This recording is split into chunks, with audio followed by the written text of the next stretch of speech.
They thought it was over. The monster was gone. The girl was safe. The woods were quiet again. But 3 nights later, another glove appeared in the snow, and this one was still moving. The town of Pinecrest tried to breathe again. Snowplows cleared the roads. Searchlights were turned off. People told themselves the nightmare had ended. Officer Claire Harlow didn't believe it. She hadn't slept since that night.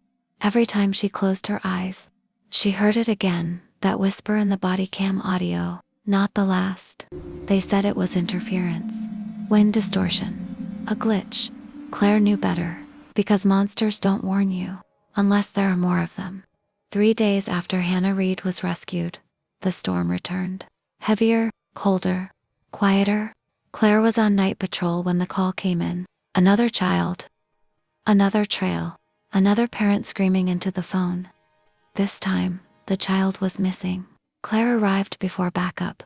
Snow fell in thick, suffocating sheets. Her flashlight barely cut 10 feet ahead, and then she saw it. Lying in the middle of the trail, a blue mitten, small, soaked, twitching slightly, as if something inside was still alive. Claire didn't touch it. She knelt.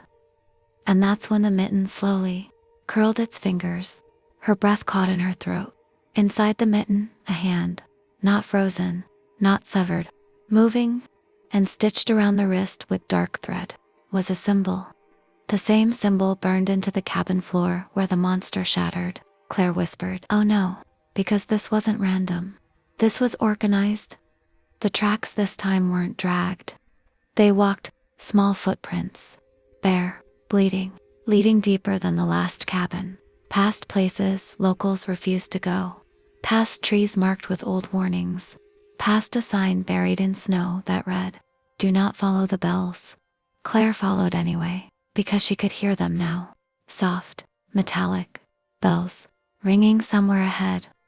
She found the place just before dawn, a clearing, perfectly round, and in the center, 6 children standing motionless in the snow, each wearing mismatched gloves, each missing a hand, each staring straight ahead, at nothing. Claire ran toward them. "Hey, it's okay, I'm here." None of them moved. Their breath didn't fog. Their eyes were glassy, too still. Then one of them spoke, not with a child's voice, but with many voices layered together. He was only the keeper. Claire froze. "What?"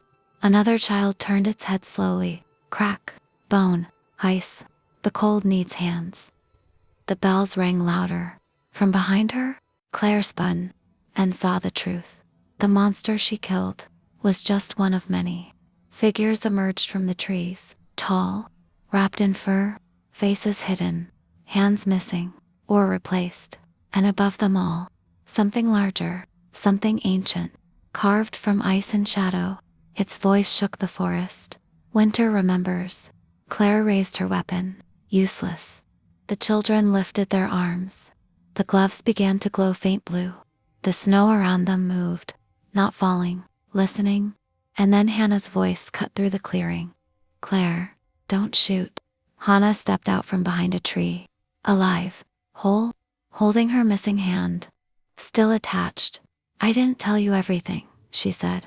"They don't just take children, they turn them." The ice beneath Claire's feet cracked. Hannah looked at her with eyes far too old. "They need someone new now. And you were the one who came back." The body cam footage from that night was never released.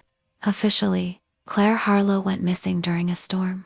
Unofficially, children in Pinecrest still leave gloves outside their doors to keep the cold satisfied. And sometimes, when the bells ring at night, a woman's voice answers back, "Still here."